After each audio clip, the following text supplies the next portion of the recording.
हंसास्वादित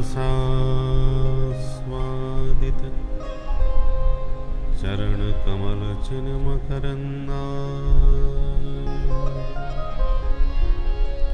भक्त जनमानस निवासा श्री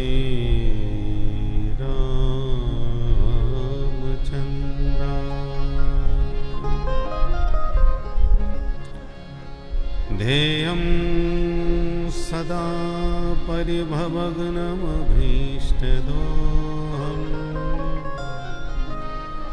तीर्थास्पदं शिवविरिञ्चिनुतं शरण्यम् भृत्यार्तिहं प्रणतपाल भवाब्धिपोतम्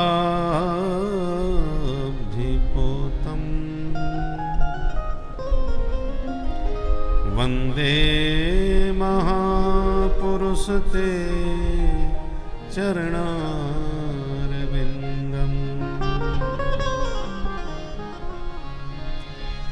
वंशी विभूषितकरान्नवनीर्दाभात् पीताम्बराधरुण बिम्बफलाधरोष्ठा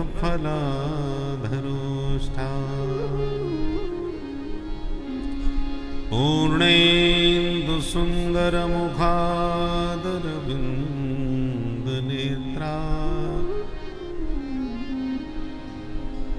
कृष्णात् परं किमपि तत्त्वमहं न जाने।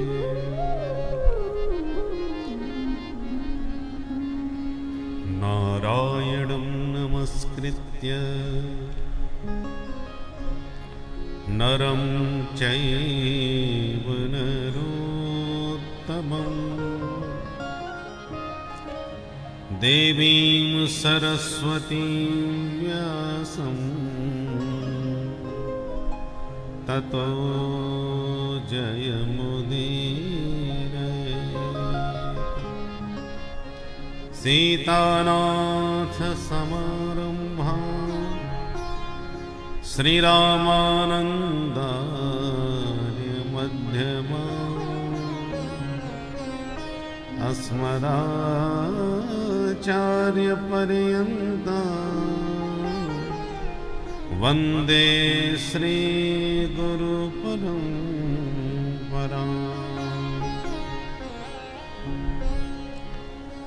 गौराङ्गं रसमयं नित्यं रसाचार्यं रसोत्सुकम्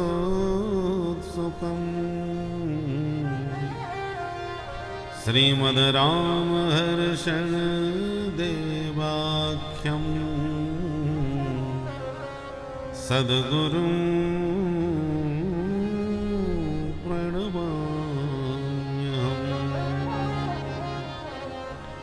भक्त भक्ति भगवंत गुरु चतुर्नाम वपु एक, इनके पद बंदन किए नासहि विघ्न अनेक। बोल भक्त वत्सल भगवान की जय जय राधा रमण हरि बोल, जय जय राधा रमण हरि बोल, जय जय राधा रमण हरि बोल, जय जय राधा रमण हरि बोल, हरि बोल, जय जय राधा रमण हरि बोल, हरि बोल, जय जय राधा रमण हरि बोल, जय जय राधा रमण हरि बोल,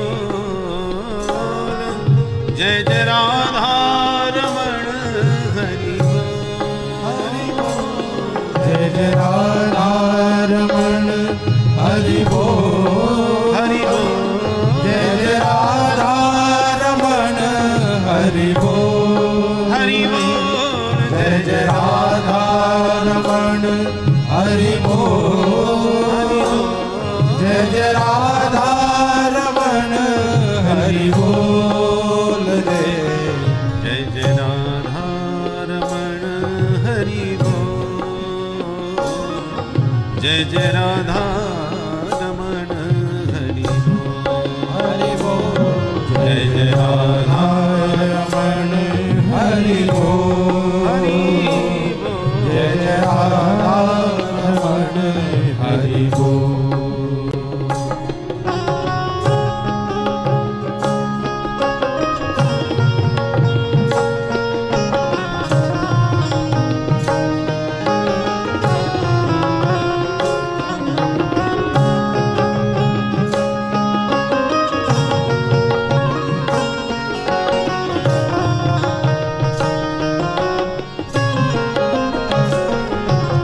अखियन काजल मृग छोना सो अखियन काजल मृग सोना सो नख बेसन जादू टोना सो नख बेसन जादू रोना सो नख बेसन जादू टोना सो दो रस के ओ दोनों रस के दो रस के भरे हैं कपोल जय जय राधा रमण हरि बोल जय जय राधा रमण हरि बोल जय जय राधा रमण हरि राधे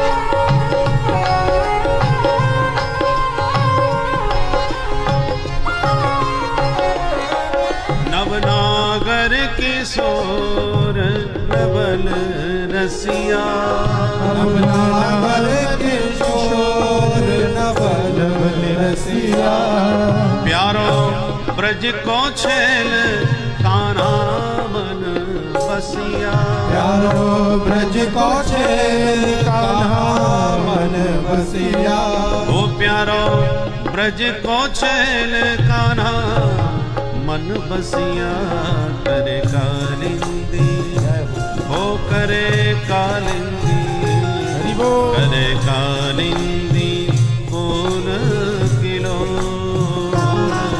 जय जय राधा रमण हरि बोल जय जय राधा रमण हरि बोल हरि बोल जय जय राधा रमण हरि बोल जय हो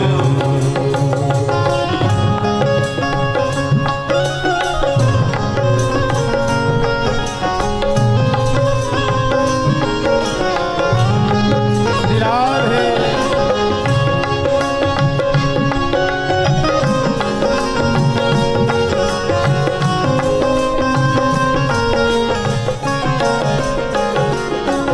अंगड़ाई ले मृग मुस्कन पे अंगड़ाई ले मृदु मुस्कन पे गजरीली तिरछी चितवन पे गजरीली तिरछी चितवन पे ओ गजरीली तिरछी चितवन पे सुखदास ओ सुखदास हरि बोल सुखदास बिका है बिन मोल जय राधा रमण हरि बोल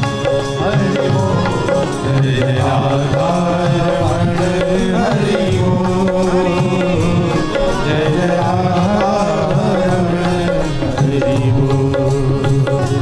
जय जय राधा रमण हरि बोल। जय जय राधा रमण हरि बोल। जय जय राधा रमण हरि बोल। जय जय राधा रमण हरि बोल। जय जय राधा रमण हरि बोल। जय जय राधा रमण हरि बोल। जय जय राधा रमण हरि बोल। जय जय राधा रमण हरि बोल। हरि हरि हरि बोल। हरि हरि हरि बोल। हरि हरि हरि बोल। हरि हरि हरि बोल। हरि बोल हरि बोल। हरि बोल हरि बोल। हरि बोल हरि बोल। हरि बोल हरि बोल। हरि बोल हरि बोल। हरि बोल हरि बोल। हरि बोल हरि बोल। हरि बोल हरि बोल। राधे बोल राधे बोल। राधे बोल राधे बोल। कृष्ण बोल कृष्ण बोल। कृष्ण बोल कृष्ण बोल। हरि बोल हरि बोल। हरि बोल हरि बोल। हरि बोल हरि बोल। हरि बोल हरि बोल। हरि बोल हरि बोल। हरि बोल हरि बोल। जय जय श्री राधे। जय जय राधा रमण हरि बोल। जय जय राधा रमण हरि बोल। हरि बोल कृष्ण कन्हैया लाल की जय।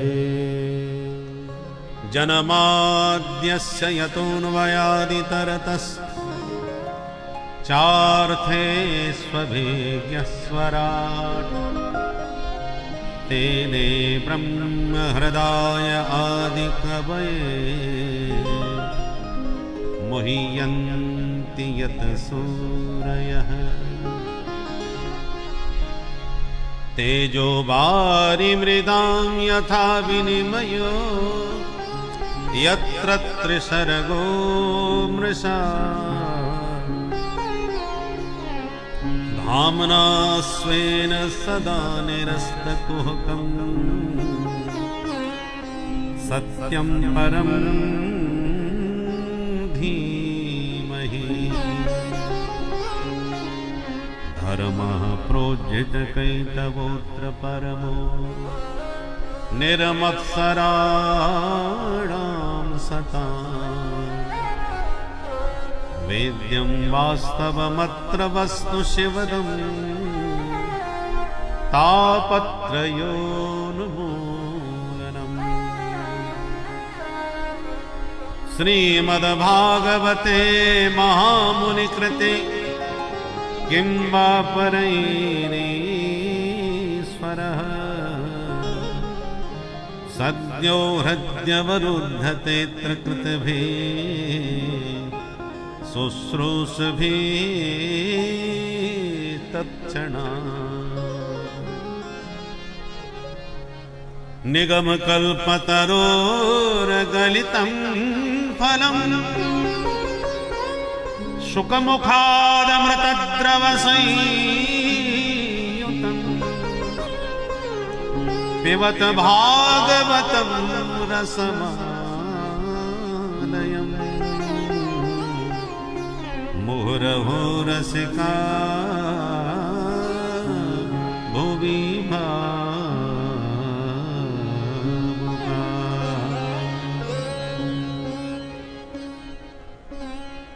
परम मंगलमय परात्पर परम अखिलेश्वर प्रभु श्री हरि की वांग्मय प्रतिस्वरूपा श्रीमद्भागवत महापुराण सप्ताह ज्ञान यज्ञ विराजमान परम आदरणीय श्री मिश्रा जी महाराज, उपस्थित समस्त भगवत चरणानुरागी बंधुओं, श्रद्धामयी माताओं,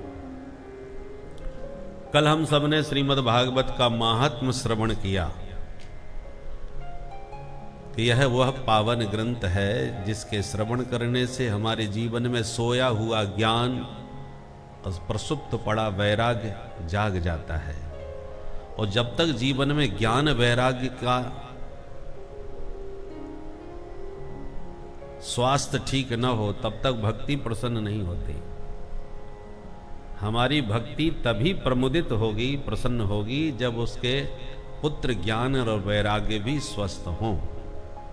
तो मोटी भाषा में कहा जाए कि श्रीमद् भागवत क्या है? बोले भक्ति ज्ञान और वैराग्य की त्रिवेणी का संगम है। इसमें कोरी भक्ति नहीं है। कोरी भक्ति अंधी हो जाती है और अंध भक्त की प्रशंसा नहीं होती। भक्ति तो हो, पर हम भक्ति किस में कर रहे हैं, किस विधि से कर रहे हैं, उसका बोध भी होना चाहिए। तो भगवत तत्व का ज्ञान, जगत से वैराग्य और भगवान के चरणारविंद में अनुराग, ये भक्ति ज्ञान वैराग्य की त्रिवेणी का संगम श्रीमद् भागवत है। दूसरी बात बताई कि जीवन में कोई भी पतित से पतित प्राणी उदास निराश न हो, क्योंकि ये वो पावन ग्रंथ है जो मरणोपरांत धुंधकारी जैसे महापापी प्रेत को भी परम पावन बनाने वाला है, उसका भी कल्याण करने वाला है। ये दो बातें कल आपने महात्म्य में श्रवण की। अभी आपने 3 श्लोक सुने प्रारंभ के। प्रथम श्लोक में मंगलाचरण करके भगवान का ध्यान किया, दूसरे श्लोक में ग्रंथ का अनुबंध चतुष्टय बतलाया, तीसरे श्लोक में भागवत का स्वरूप समझाया।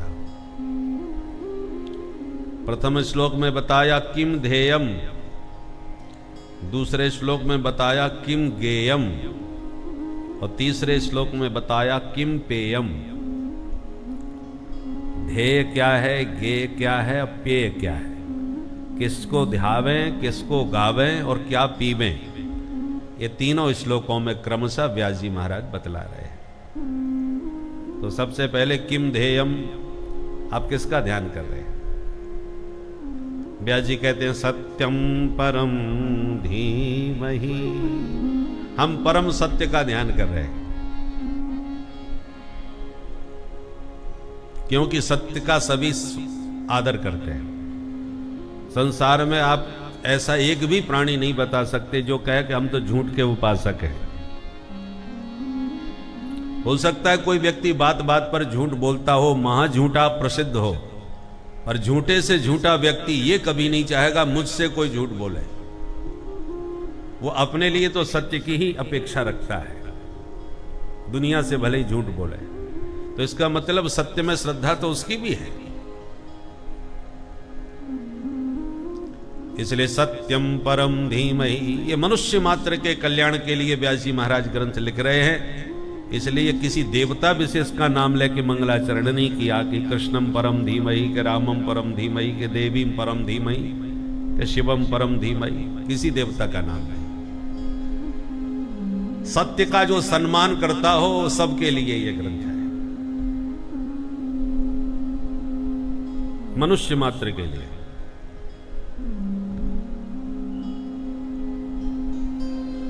हिंदू ही सुने कि सनातनी ही सुने, ऐसा नहीं, कोई भी सुने, मुसलमान सुने, ईसाई सुने, सबका मंगल होगा जो सुनेगा। यहाँ के बाद अभी नवरात्रि में हमारी कथा ग्वालियर क्षेत्र में है, अपनी जन्मभूमि पर। वहां पर हमारे फिरोज खान साहब परीक्षित बन करके कथा सुन रहे हैं। बोलो राधे राधे। लगभग 5 वर्ष से हमारे पीछे पड़े, महाराज कथा तो मुझे आपसे ही सुननी है। नहीं भाई, सुना देंगे, विचार करेंगे। हमने कहा ये बताओ हमसे क्यों सुनना चाहते हो? तो बोले हमारे हनुमान जी हैं, मैंने मनोरथ हनुमान जी से मांगा था कि मेरी इच्छा पूरी कर दो, तो मैं आपको पाराशर जी के मुख से ही भागवत सुनवाऊंगा। तो हनुमान जी ने मेरी इच्छा पूरी कर दी। तो मैंने हनुमान जी से वादा किया, चाहे जितने साल बाद दो, आप समय दो, परंतु आपके ही मुख से कथा उनको सुनवानी है। मैं तो निमित्त बनूंगा, सब व्यवस्था मैं करूंगा, बाकी सुनने वाले तो आपके हनुमान जी होंगे।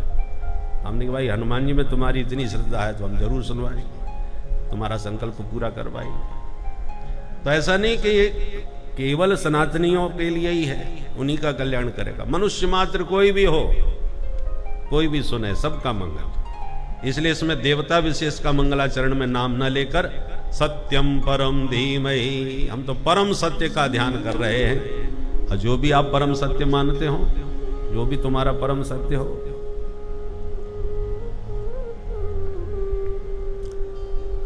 अब इसके आचार्यों ने खूब अर्थ किए हैं। श्रीमद् भागवत के प्रमुख टीकाकार पुरी के शंकराचार्य जी महाराज हुए हैं श्री श्रीधर स्वामी पाद, शंकराचार्य की परंपरा में हुए। उन्होंने श्रीमद् भागवत पर जो टीका करी वो श्रीधरी टीका के नाम से जानी जाती है, और उस टीका का सभी आचार्यों ने आदर किया है, सम्मान किया है। और उनकी टीका सूत्रात्मक है, बड़ी गंभीर है। उस टीका के ऊपर दूसरी टीका की गई श्री बंसीधर स्वामी पाद के द्वारा। बंसीधरी टीका उसको कहते हैं। बंसीधर जी ने तो एक एक श्लोक के और श्रीधर स्वामी पाद की टीका की इतनी बृहद व्याख्या की है विस्तार से। आजकल तो मूल भागवत सुनना ही बड़ा मुश्किल होता है, उन टीकाओं के भावों का यदि विस्तार किया जाए तो संभव ही कैसे होगा। परंतु आचार्यों को आनंद यदि लेना है, स्वाद लेना है भागवत के अक्षर अक्षर का, तो बंसीधर टीका में अद्भुत रस है, बहुत विस्तार, इतना चिंतन किया उन्होंने। केवल इस मंगलाचरण के ही 125 अर्थ किए हैं, सिर्फ मंगलाचरण के। उसमें 25 अर्थ की टीका तो दी है, फिर बोले कि मैं सब 125 अर्थ यदि पूरे इसमें रख दूंगा तो फिर एक ग्रंथ हमारा मंगलाचरण का ही हो जाएगा। यह चमत्कार श्रीमद् भागवत का है। पिछली बार हमने कृष्ण परक अर्थ सुनाया था, वेदांत परक भी सुनाया था। इस समय हमारे रामलला जी विराजमान हैं, तो इस बार आपको श्री राम परक अर्थ सुनाते हैं। इसी मंगलाचरण में राम जी का ध्यान, पहले कृष्ण जी का ध्यान, वेदांत परक ध्यान भी सुनाए थे। अब श्री राम परक अर्थ ध्यान से सुनिए। जन्माद्यस्य यतोऽन्वयादितरतः अस्य श्री रामस्य यतः जन्मस्थिति जन्मादि भवति। जिन श्री राम जी का जन्म हुआ, कुत्र? अयोध्या श्री दशरथ गृहे। अस्य श्री रामस्य जन्मादि भवति। जन्माद्यस्य यतः, जिन राम जी ने अयोध्या में श्री दशरथ जी महाराज के भवन में जन्म धारण किया, अपने को प्रकट किया। जन्माद्यस्य यतः अन्वयादितरतः, इतरतः संसारोत्पत्ति क्रियात इतरतः यथा चरुभक्षणात् तत्र पितरौ संबंधा भावः। जन्म तो सभी लेते हैं, पर राम जी ने जन्म हम लोगों की तरह नहीं लिया। इतरतः संसार के जन्म आदि जो बालकों के होते हैं उससे इतर माने अलग ढंग से। अलग ढंग क्या था? बोले पुत्रेष्ट यज्ञ हुआ, अग्निदेव ने चरु प्रकट होकर के दिया। उस चरु भक्षणात्, उस चरु भक्षण के द्वारा जो कौशल्यानंद वर्धन बन के, कौशल्या के पुत्र बन के प्रकट हुए, जन्म धारण लिए। जन्माद्यस्य यतः, और उसके बाद अन्वयादितरतः, जन्म लिया अयोध्या में, उसके बाद लीला करने के लिए अन्यत्र चले गए। इतरतः अन्वगात। कुछ ही दिनों के बाद विश्वामित्री जी आ गए, सो उनको अपने यज्ञ की रक्षा के लिए ले गए, और वहां मिथिला में धनुष तोड़ के किशोरी जी को लेके वापस आए। तब तक वनवास हो गया, किशोरी जी के साथ लक्ष्मण जी को लेके वनवासी बन गए। तो अन्वयात इतरतः, अनुपश्चात आयात, उसके बाद वो चले गए। आयात माने अगच्छत, चले गए। कहां? इतरतः इतरत्र चित्रकूटे वासः। अयोध्या से निकल करके जिन्होंने चित्रकूट में जाकर के अपना निवास स्थान बनाया।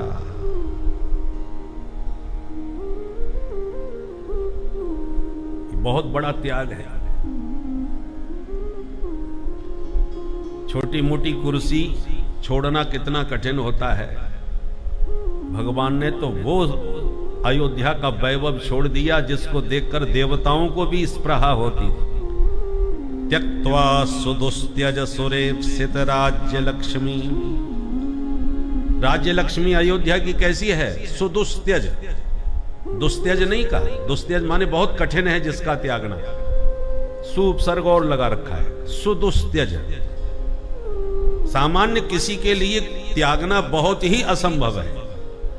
दुस्त्यज नहीं, सुदुस्त्यज। राज्य लक्ष्मी त्यक्त्वा, अयोध्या की सुदुस्त्यज राज्य लक्ष्मी का जो परित्याग करके यदगाद अरण्यम, अरण्यम अगाध, जंगल में निकल गए। त्यक्त्वा सुदुस्त्यज सुरेप्सित राज्य लक्ष्मी। सुरेप्सित राज्य लक्ष्मी, सुर भी जिस देवता भी जिस राज्य लक्ष्मी को देख करके अभिलाषा करते थे कि ये सुख तो हमारे स्वर्ग में भी नहीं है जो इस अयोध्या के महलों में है। सुरेप्सित राज्य लक्ष्मी त्यक्त्वा, और अरण्यम अगाध, जंगल में चले गए। क्यों चले गए? बोले धर्मिष्ठ आर्य वचसा यदगाद अरण्यम। जो धर्मिष्ठ हैं, रामो विग्रहवान धर्म, राम जी साक्षात मूर्तिमंत धर्म के विग्रह हैं। कोई मनुष्य ये पूछे धर्म किसे कहते हैं? और तो सब पंथ हैं, धर्म तो सनातन धर्म ही है। तो सनातन धर्म का स्वरूप क्या है? शास्त्र हम पढ़े लिखे नहीं है, सत्संग करने जाते नहीं है, तो हम कैसे जाने कि धर्म क्या चीज है? ऋषियों ने कहा यदि तुमको धर्म समझना है तो राम जी का चरित्र समझ लो। रामो विग्रहवान धर्म, धर्म के मूर्तिमंत विग्रह हैं। उन्होंने जो किया वो सब धर्म है। कन्हैया के बारे में ऐसा नहीं बोल सकते। कन्हैया ने जो कहा है वह धर्म है, राम जी ने जो किया है वो धर्म है। राम जी ने जो किया है वो करो, कन्हैया ने जो कहा है वो करो। गोविंद की वाणी से भगवत गीता का दिव्य ज्ञान प्रकट हुआ है। वो गीता श्रवणीय है, अनुकरणीय है, उसका आचरण करो। कन्हैया का आचरण तो विचित्र है। रामचरित्र परम पवित्र और कृष्ण चरित्र महाविचित्र। उनकी विचित्र लीला समझ में नहीं आएगी आपको। और फिर बहुत से लोगों का आग्रह है, जब भगवान अवतार लेते हैं तो वो जो करेंगे सो हम करेंगे। ये तुम्हें कन्हैया का आचरण करना ही है तो फिर श्री गणेश से करो जितना उन्होंने किया है। सबसे पहले उन्होंने पूतना के स्तनों से विष पान किया, तो पहले तुम भी थोड़ा बहुत विष पी के देख लो, बचो तो फिर आगे के कार्यक्रम करना। बोलो राधे राधे। राधे राधे। रासलीला से पहले उन्होंने 7 वर्ष की उम्र में 7 कोस के गोवर्धन को उठा के 7 दिन तक धारण किया। तुम 7 शेर का ही पत्थर हाथ में 7 घंटे लेके देख लो। तो जो उन्होंने किया है वो संभव नहीं है। सारी लीला विचित्र और अद्भुत है, पर राम जी ने जो किया है वो आप सब कर सकते हैं। उन्होंने मानव धर्म की शिक्षा दी है। रामो विग्रहवान धर्म, इसलिए धर्मिष्ठ आर्य वचसा यदगादरण्यम, जो माता पिता की आज्ञा का पालन करते हुए पितृवाक्यानुकरणात् वनम गतवान, माता पिता की आज्ञा का पालन करते हुए वन को चले गए।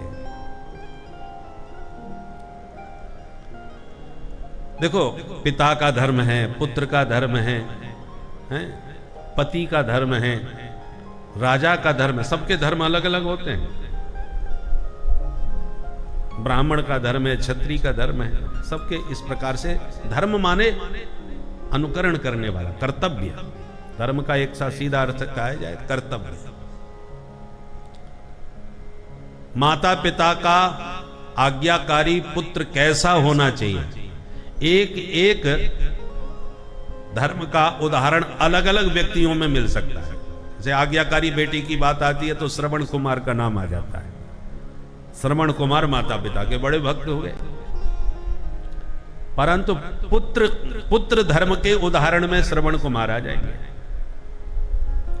वचननिष्ठ कैसा होना चाहिए, सत्यवादी कैसा हो, बोले हरिश्चंद्र जैसा हो। तो हरिश्चंद्र का उदाहरण सत्य के लिए आ जाता है। एक एक कर्तव्य का एक एक उदाहरण अलग अलग पात्रों में आपको मिलेगा, पर ये सारे उदाहरण यदि एक में आपको प्राप्त करना है तो वो है राम जी का चरित्र। आज्ञाकारी बेटा कैसा हो, बोले राम जी जैसा हो। भाई मां ने वरदान मांगे, पुत्र को भरत को राजा बनाओ और राम जी को वनवासी बना दो।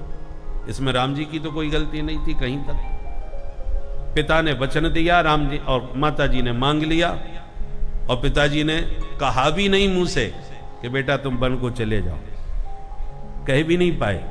राम जी को पता भर चल गया माता कैकेयी के द्वारा कि पिताजी वचनबद्ध हैं, मां को वचन दिया है और मेरे को वनवास भेजने की आज्ञा नहीं दे पा रहे, वचन में बंधे हुए। कहा नहीं, केवल पता चल गया। तो राम जी कहते हैं थोड़े ही बात पिता ही दुख भारी, होत प्रति जिन मोह महतारी। इस मामूली सी बात पर पिताजी इतने दुखी हो रहे हैं, मुझे तो विश्वास ही नहीं होता। 14 वर्ष होते ही कितने, और बड़ी प्रसन्नता के साथ वन को प्रस्थान कर गए। त्यक्त्वा सुदुस्त्यज सुरेप्सित राज्य लक्ष्मी। बताओ ऐसा कोई आज्ञाकारी बेटा हो सकता है? पिता ने कहा भी नहीं, केवल पिता की दुविधा को समझ लिया और वचन को समझ करके तुरंत उसका पालन करने के लिए चले गए। ऐसा आज्ञाकारी बेटा। मित्र हो तो कैसा, बोले राम जी जैसा। जिन जानकी के विरह में विलाप करते हुए वन वन पशु पक्षियों तक से पूछ रहे थे पता, इतनी व्याकुलता थी प्रिया के विरह की। परंतु जब मित्र बनाया सुग्रीव को और सुग्रीव की व्यथा का पता चला कि बेचारा अपने दुष्ट भाई बाली से पीड़ित होकर के भटकता फिर रहा है, तो अपनी व्यथा भूल गए। सुन सेवक दुख दीन दयाला, फड़क उठी द्वय भिजा विशाला। सुन सुग्रीव में मारे हों बालई एक ही बाण। तुरंत प्रतिज्ञा कर डाली कि सुग्रीव तुम हमारे मित्र बन गए हो, तुम्हारी पीड़ा हमारी पीड़ा है। निज दुख गिरि सम रज कर जाना, मित्र ही दुख रज मेरो समाना। जेन मित्र दुख होए दुखारी, तिन्ह बिलोकत पातक भारी। कुपथ निवार सुपंथ चलावा, गुण प्रगटय अवगुण ही दिवावा। देत लेत मन शंकन धरही, बल अनुमान सदा हित करे।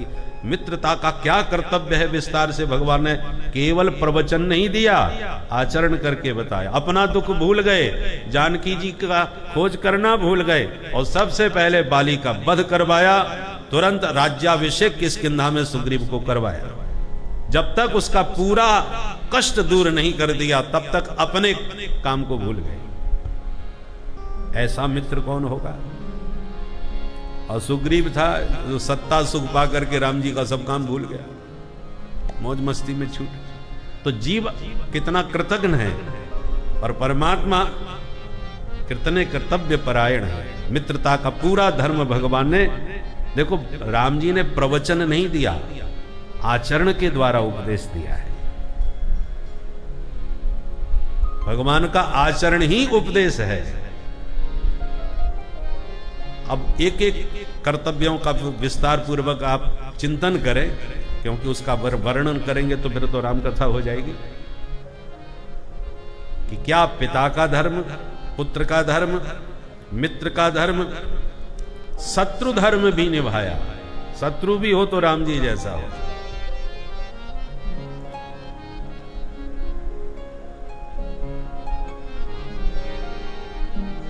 अंगद से कहते हैं कि जाओ रावण को समझाओ, दशानन है, शायद उसकी बुद्धि में बात आ जाए।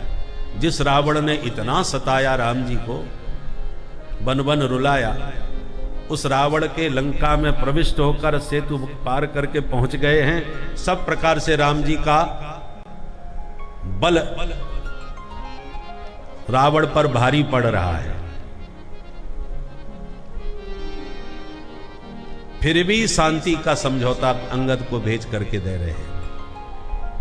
और समझौते में क्या समझाया जा रहा है? बोले काज हमार तासु हित होई, रिपुसन करिए बतक ही सोई। ऐसी बात करना अंगद कि हमारा काम हो जाए। हमारा काम इतना ही है कि उसने जानकी जी का हरण किया, वो हमें वापस कर दे, हमारी किशोरी जी हमें प्राप्त हो जाए, बस इतना ही काम है हमारा। इसी बात का झगड़ा है। तो काज हमार और तासु हित होई, उस बेचारे का भी भला हो।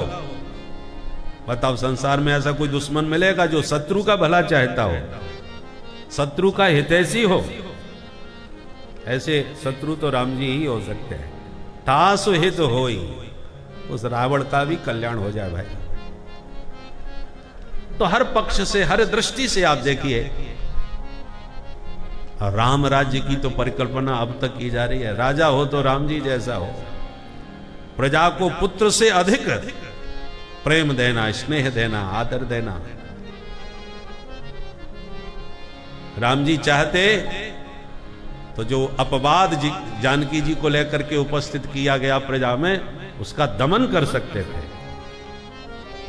जिस रजक ने अपवाद खड़ा किया जानकी जी के नाम पर कि नाहम विभर्मि त्वाम दुष्टाम असतिम परवेश्मगाम, स्त्री लोभी बिभ्रियात सीताम रामो नाहम भजे पुनः।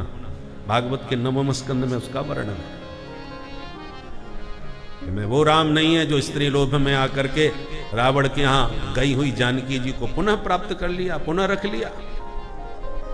अपनी पत्नी से कहता, मैं स्त्री लोभी राम नहीं हूं, मैं तुम्हें नहीं रख सकता, तुम एक रात्रि कहां रही। वह अपवाद उसके माध्यम से बहुत फैला। राम जी चाहते तो दमन कर सकते थे, और भी उपाय कर सकते थे, परंतु नहीं।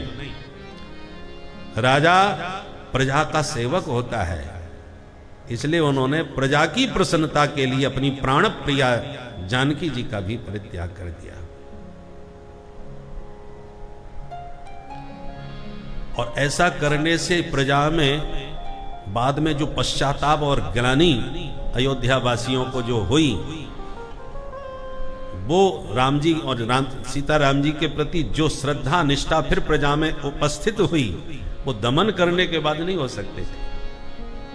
आप किसी की आवाज दबा सकते हो, परंतु हृदय में राज्य जो राम जी ने प्रजा के बीच में किया, ऐसा राजा, प्रजा रंजक राजा राम जी के अलावा कौन हो सकता है। इसलिए रामो विग्रहवान धर्म, हर दृष्टि से, हर कर्तव्य की दृष्टि से राम जी के चरित्र को देखेंगे तो सारे धर्म, सारे कर्तव्य राम जी के चरित्र में एक साथ दिखाई पड़ते हैं। तो जन्माद्यस्य यतोऽन्वयादितरतः चार्थे स्वभिज्ञस्वराट्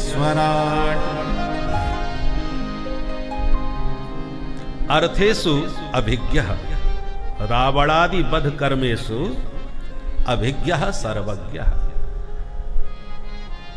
राम जी वन को जो आए हैं, वो अपने कर्तव्य को जानते हैं कि मुझे राक्षसों का संहार करके जो वनवासी हैं, जो दंडकारण्य के वीतराग विरक्त संत साधु हैं, उन सबको उसके आतंक से मुक्ति दिलानी है। सर्वज्ञ हैं, इसलिए वनवासी बन करके अपने कर्तव्य का पालन किए। अभिज्ञ स्वराट सीतया सह राजते शोभते इति स्वराट। भगवान कैसे स्वराट हैं? जो अपनी जानकी जी के साथ ही सदैव सुशोभित होते हैं। एक पत्नी व्रत धारण किया जीवन पर्यंत, और सदैव जानकी जी के साथ ही जिनकी शोभा हुई। वामांकारूढ़ सीता मुख कमल मिलल्लोचनम नीरदाभम, ऐसे राम जी स्वराट हैं। तेने ब्रह्म हृदय आदि कवय, आदि कवय वाल्मीकि हृदय ब्रह्म रामायण ज्ञानम तेने अवतारात पूर्वमेव विस्तारयामास। तेने ब्रह्म हृदय आदि कवि। आदि कवि कौन? वाल्मीकि जी महाराज, जिन्होंने आदि कवि वाल्मीकि जी के हृदय में अपने अवतार से पूर्व ही अपनी सारी लीलाओं का प्राकट्य कर दिया, उनके हृदय में विस्तार पूर्वक प्रकाश कर दिया। राम जी ने चरित्र बाद में किए, वाल्मीकि जी ने रामायण में पहले ही लिख दिए। बोलो जय सिया राम।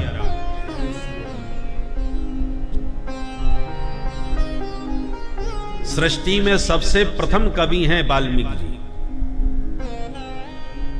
तो क्रौंच पक्षियों का मिलन हो रहा था, किसी शिकारी ने तीर मार करके एक को मार दिया। दूसरा, क्रौंच पक्षियों में इतना प्रेम होता है कि एक मर जाए तो दूसरा अपने आप ही प्राण त्याग देता है। तो चीत्कार कर रहा था, एक के मरने पर दूसरा, दोनों युगल। जो उनकी पीड़ा को देखा तो वाल्मीकि जी के मुख से प्रथम श्लोक निकल पड़ा, मान निषाद प्रतिष्ठात्वम मगमः शाश्वती समा यत् क्रौंच मिथुनादेकम अवधीत काम मोहितम। मान निषाद प्रतिष्ठात्वम, ये सृष्टि का पहला काव्य है, पहला श्लोक है। इससे पहले वेदों के मंत्र तो थे पर काव्य रूप में कुछ नहीं था, इसलिए आदि कवि कहलाए वाल्मीकि जी। फिर उनको लगा कि ये कविता के रूप में ये शाप कैसे निकल गया मेरे मुंह से।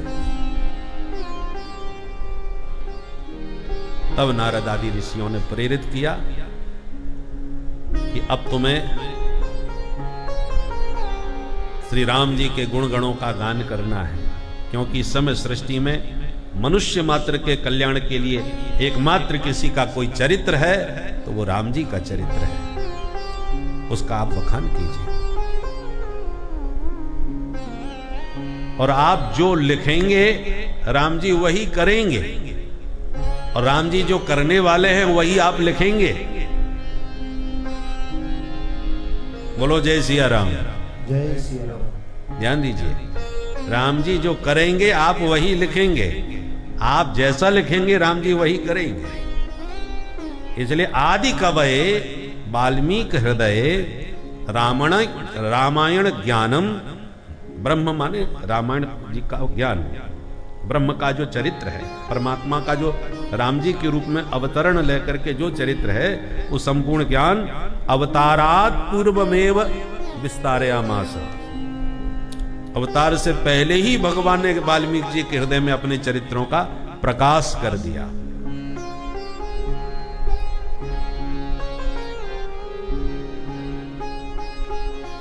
श्री नाभा गोस्वामी जी का चरित्र आपने सुना होगा, जो गोस्वामी तुलसीदास जी के समकालीन थे। जन्मांध थे, नेत्र नहीं थे,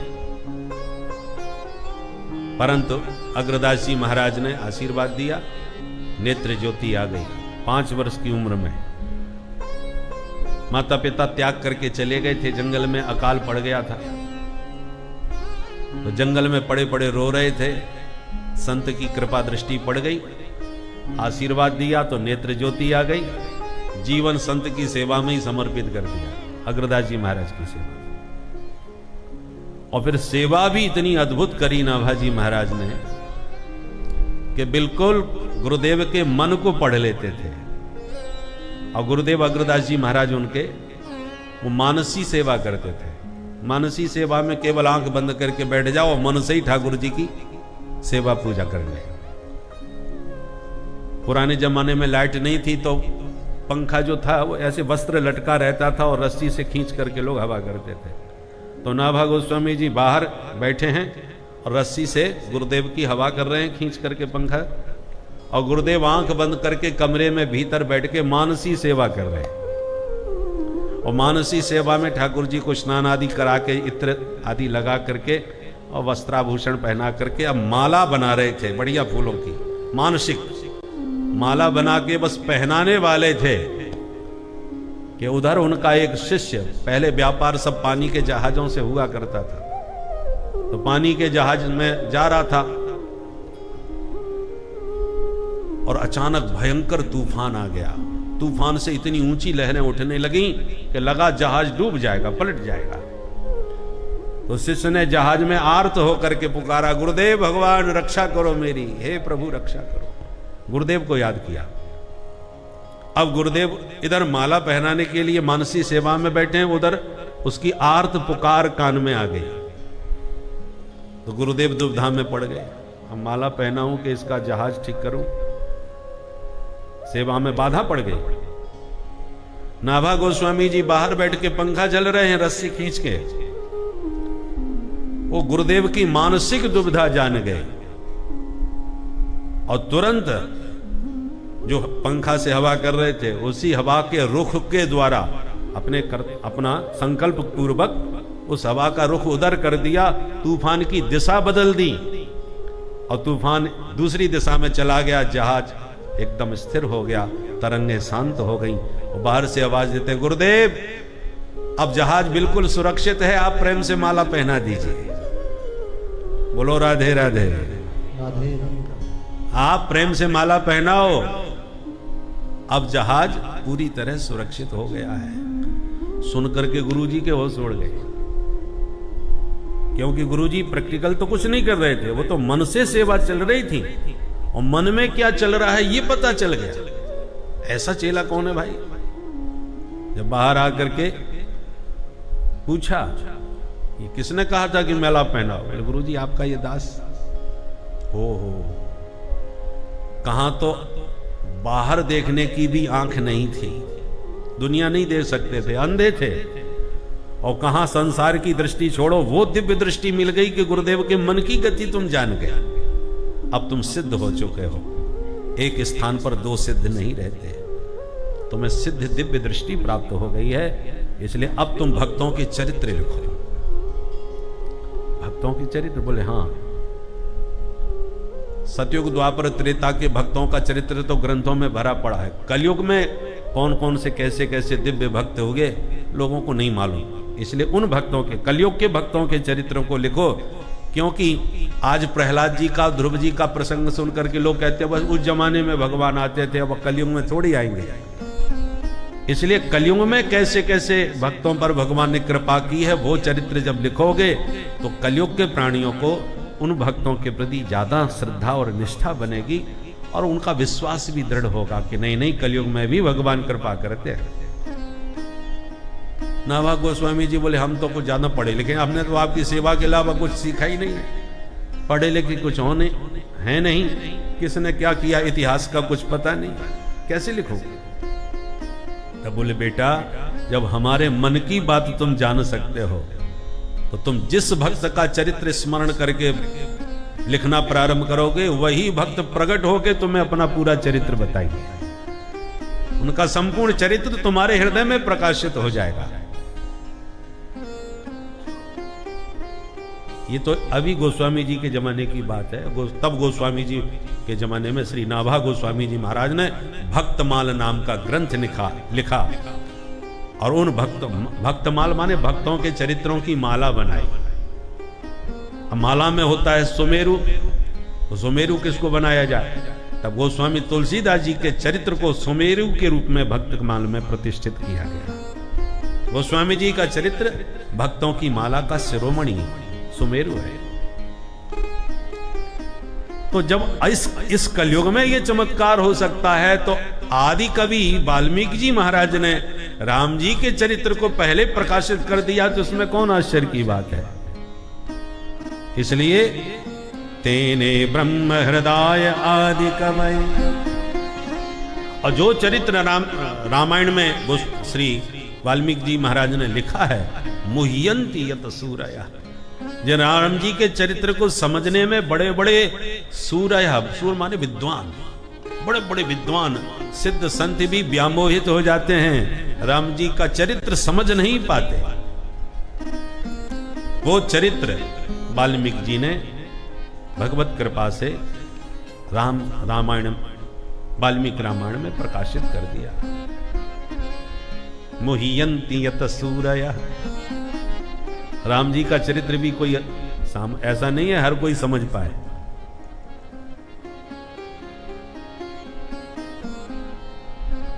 रावण को किस किस ने नहीं समझाया कि राम जी साक्षात भगवान है?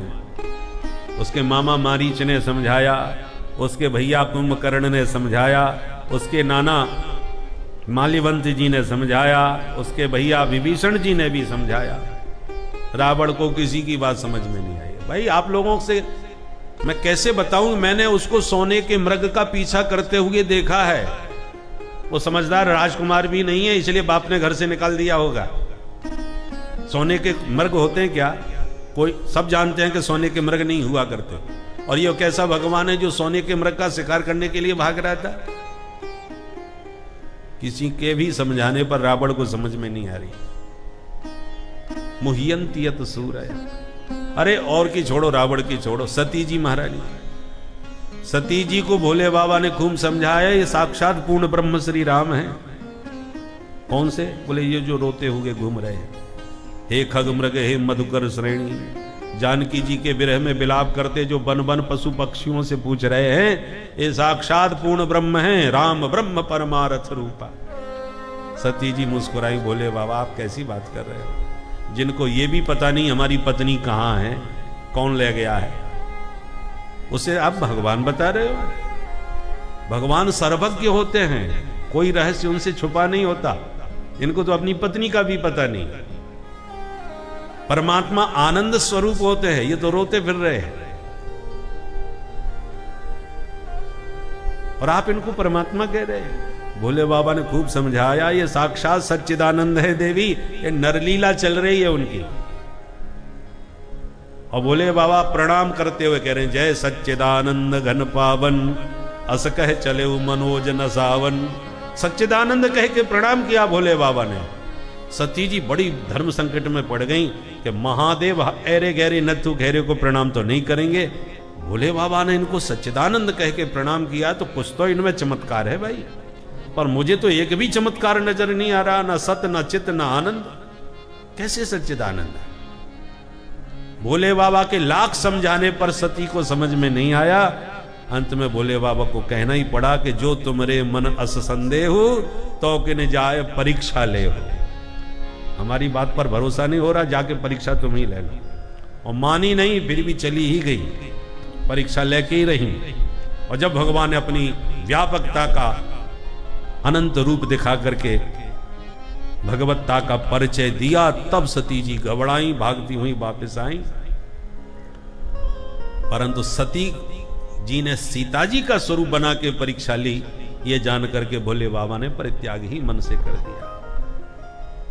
तो जब सती जैसी शक्ति राम जी के रहस्य को नहीं जान पा रही, रावण जैसा विद्वान पंडित भी नहीं समझ पाया, मुह्यंती यत सूरया, तो सामान्य व्यक्ति भी राम जी का चरित्र कोई कैसे समझ पाएगा?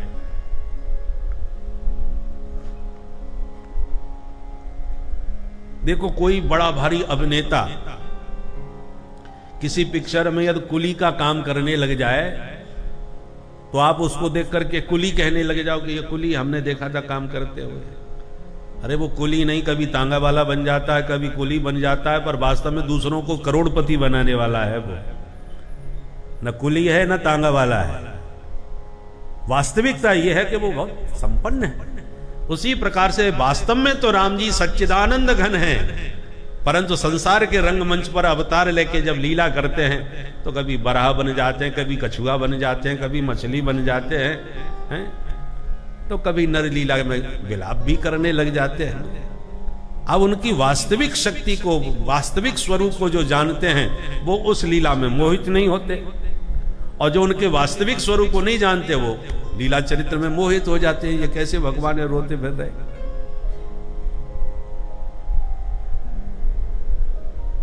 नारद जी के साप को सत्य करने के लिए भी नाटक करना पड़ा भाई। नारद जी बोले, प्रभु हमें भी सुंदर बना दो, हम भी शादी करेंगे, अपना रूप दे दो हमको। भगवान ने बाबा को सुंदर की जगह बंदर बना दिए और स्वयं राजकुमार बन करके उनकी होने वाली विश्व मोहिनी को विवाह करके ले गए। अब बाबा का मूड खराब, और नाराज होकर के जब भगवान के पास गए तो ठाकुर जी एक तरफ लक्ष्मी जी, एक तरफ विश्व मोहिनी को लेके बीच में खड़े। अब तो नारद जी को और भयंकर करंट लग गया कि देखो, हमने एक बार इच्छा प्रकट करी कि हमारी भी शादी हो जाए, एक सुंदर बना दो, हमें बंदर बना के भेज के बेइज्जती करवा ले, और स्वयं दो को लेके खड़े हैं। अब जो गालियां देना चालू किया, परम स्वतंत्र न सिर पर कोई, आप अपने आप को क्या समझते हो? आपके ऊपर कोई नहीं है। मेरा मजाक उड़ा दिया, बेइज्जती करवा दी मेरी पत्नी की, स्त्री के लिए मेरे को रुला दिया। मैं भी शाप देता हूं, तुम भी एक दिन नारी के विरह में रोते फिरोगे। सुंदर की जगह बंदर बना दिया। मैं भी शाप देता हूं, बंदर ही तुम्हारे सहायक बनेंगे। और स्वयं सुंदर खूबसूरत राजकुमार बन के मेरी होने वाली को अपना बना के ले गए, तो वही राजकुमार बन के तुमको जन्म लेना पड़ेगा। खूब गालियां दी, भगवान मुस्कुरा रहे। नारद जी बोले हम गाली दे रहे हैं और आपको हंसी आ रही? राम जी ने कहा देखो, शादी के बाद गाली सुनने की परंपरा होती है। ससुराल के लोग गाली देते हैं, गाली गाई जाती है। तो हमको तो विवाह तो अभी अभी हुआ है, ससुराल में गाली किसी ने सुना ही नहीं, तो वो कमी आपके द्वारा पूरी हो रही है। तो आनंद ले रहे हैं, विवाह के बाद गालियों का भी आनंद लिया जाता है। अस्तु, जब भगवान ने अपनी माया का निवारण किया, तब नारद जी को होश आया, हे राम राम, ये मैंने क्या कह दिया? जिनका दिन रात भजन करता हूं, मैंने उनको गालियां दे के इतना सारा साप दे दिया। परंतु भगवान कहते आपका साप मुझे स्वीकार है, सिरोधार्य है। तो नारद जी का वचन सत्य करने के लिए ये सब नर लीला राम जी ने करी।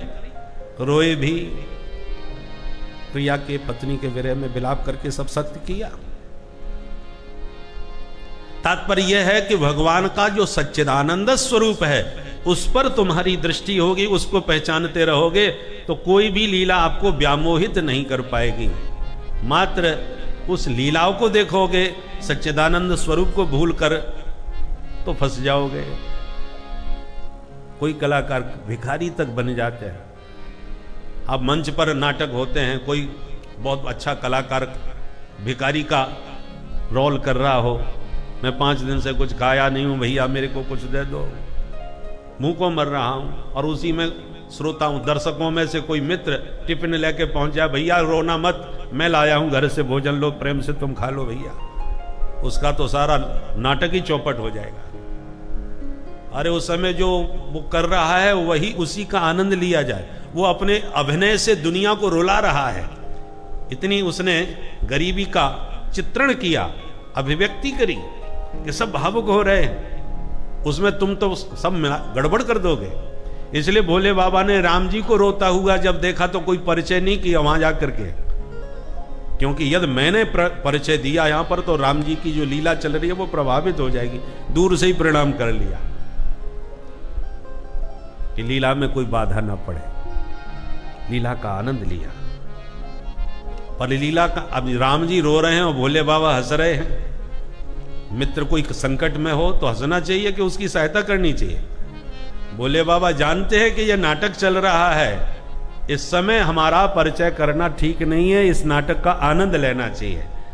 राम जी सर्वज्ञ होकर के जो अल्पज्ञ बन करके जो नर लीला दिखा रहे हैं, उसका हमें आनंद लेना चाहिए। देखो कितने गजब के कलाकार हैं, क्या बढ़िया अभिनय करना जानते हैं। तो भोले बाबा तो उस दृष्टि से राम जी की लीला का आनंद ले रहे हैं, पर सती जी फंस गई, वो केवल लीला को ही देख रही थी। तब भोले बाबा ने समझाया, तब भी समझ में नहीं आया। इसलिए मुह्यन्ति यत सूरयः, राम जी का चरित्र भी सामान्य व्यक्ति जल्दी से समझ नहीं पाता। तेजो बारी मृदाम यथा विनिमयो यत्र त्रिशर्गो मृषा।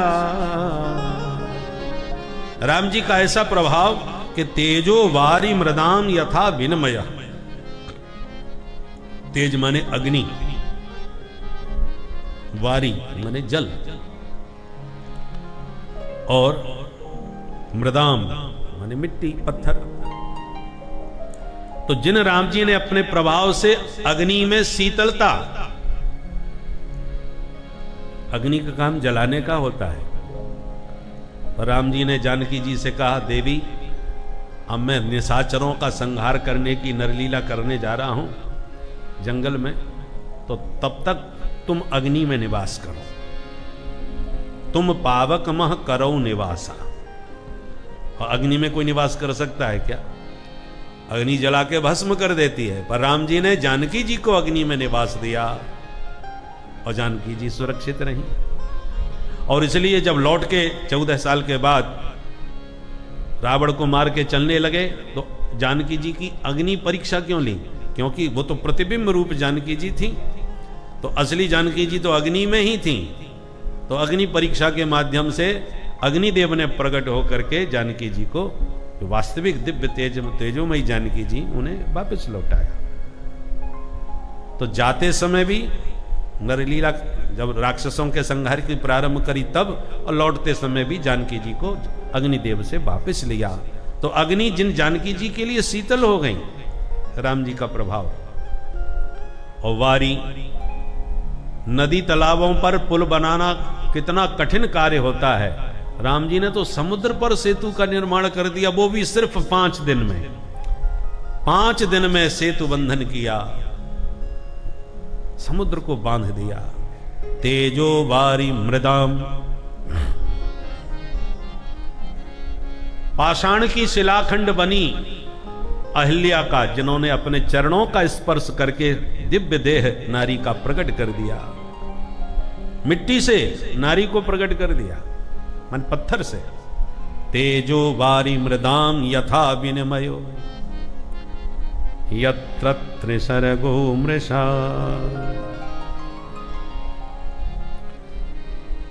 त्रिसर्ग, अयोध्या के नर नारी, किष्किंधा के वानर भालू और दंडकारण्य के जो वीतराग संत हैं, इन तीनों में, तीनों धामों में जहां जहां भी भगवान के रसिक भक्त थे, उन सबको कृतार्थ करने के लिए जो वनवासी बन के लीला की है। यत्र त्रिसर्गो मृषा, अयोध्या में प्रकट होकर के अयोध्या वासियों को कृतार्थ किया, वनवासी बन के और सुग्रीव को सखा बना करके किष्किंधा के वानर भालुओं को कृतार्थ किया, और दंडकारण्य में जाकर के जितने भी दंडकारण्य के सिद्ध संत थे उन सब पर अनुग्रह किया। अथवा यत्र त्रिसर्गो मृषा, जिन्होंने 3 वचनों को सत्य किया। 3 वचन किस किस के? सनकादिकों ने भगवान के ही नित्य पार्षद जय विजय को शाप दिया था कि जाओ तुम 3 जन्म तक राक्षस बनो। वे ही रावण कुंभकर्ण बन के आए थे। तो सनकादिकों का साथ सत्य करने के लिए, और कश्यप अदिति ने तपस्या करके भगवान को पुत्र के रूप में मांगा था, तो उनका पुत्र बन करके उनका वचन सत्य करने के लिए, उनको दिया हुआ वचन सत्य करने के लिए।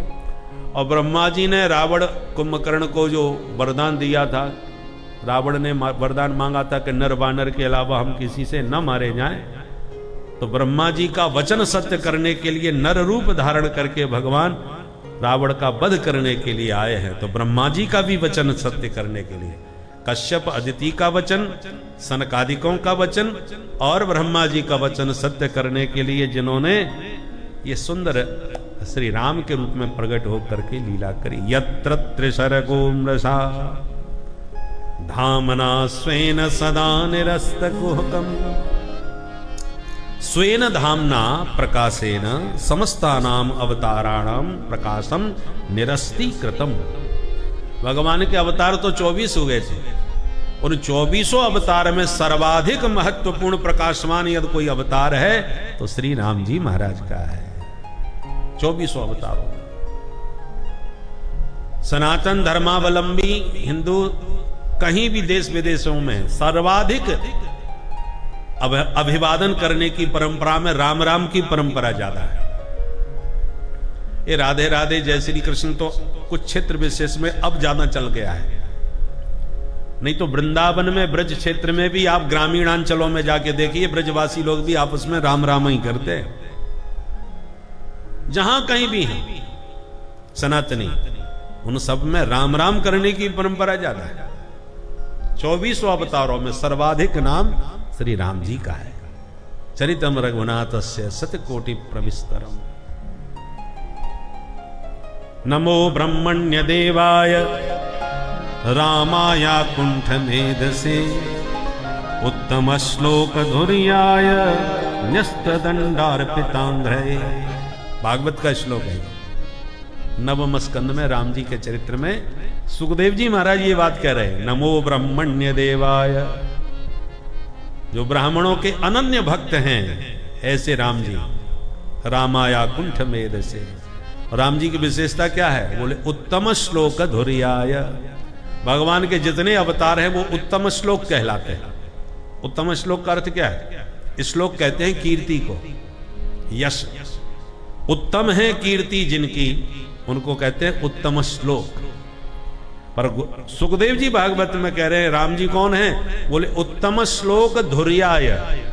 उत्तम श्लोकों में जो धुरी माने परम श्रेष्ठ हैं, उत्तमोत्तम जिसको कहते हैं, उत्तम श्लोकों में परम श्रेष्ठ हैं श्री राम जी महाराज। इसलिए धामना स्वेन सदा निरस्त कुहकम, अपने दिव्य तेज और चरित्र के प्रभाव से अन्य अवतारों का प्रकाश जिन्होंने निरस्तीकृतम, शिथिल कर दिया, धूमिल कर दिया, ऐसे सत्यम परम धीमहि। सत्यम त्रिकालेषु राज्याभिषेक समय, वनगमने, रावणादि वध समय एक रसम प्रसन्न मुखम परम परमात्मानम श्री रामम धीमहि ध्यायेम। जो हर स्थिति में सदा प्रसन्न रहते हैं।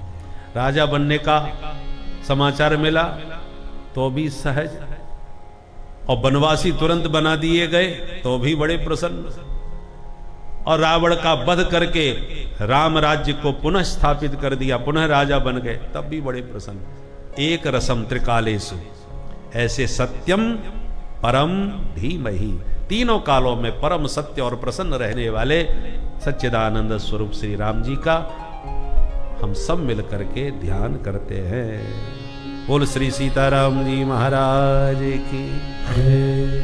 तो इस प्रकार से श्रीमद् भागवत के इस प्रथम श्लोक में राम जी की भी वंदना की गई है, और इसी ढंग से आचार्यों ने 125 अर्थ किए। अब दूसरे श्लोक में अनुबंध चतुष्ट है। धर्म प्रोज्झित कैतवोत्र परम। इस दूसरे श्लोक में 3 बार अत्र अत्र अत्र कहा गया। सुखदेव जी कहते हैं अत्र श्रीमद् भागवते प्रोज्झित कैतवः परमो धर्म निरूप्यते। इस ग्रंथ में हम निष्कपट परम धर्म का निरूपण करने जा रहे हैं। और अत्र शब्द में यह ध्वनि निकल रही है कि अत्रैव निरूप्यते नान्यत्र। जिस विधि से आपको परम धर्म की विवेचना इस ग्रंथ में मिलेगी, अन्यत्र किसी ग्रंथ में आपको उपलब्ध होने वाली नहीं है। निष्कपट परम धर्म का वर्णन है। प्रश्न उठता है तो क्या धर्म में भी कपट होता है? यह कहने की क्या जरूरत पड़ी कि हम निष्कपट धर्म का वर्णन करेंगे? यदि आप निष्कपट धर्म का वर्णन करेंगे तो कपटपूर्ण धर्म क्या होता है? बोले देखो, धर्म का आचरण करना चाहिए। धर्मो रक्षति रक्षितः। आप ईमानदारी से धर्म की रक्षा करेंगे तो आपके द्वारा जो रक्षित धर्म है वही धर्म आपकी रक्षा करेगा। इसलिए हमें निष्काम भाव से धर्म का पालन करना चाहिए, स्वार्थ सिद्धि के लिए नहीं। यदि आप किसी स्वार्थ की सिद्धि के लिए धर्म का आचरण कर रहे हैं तो वो कपटपूर्ण धर्म कहलाएगा।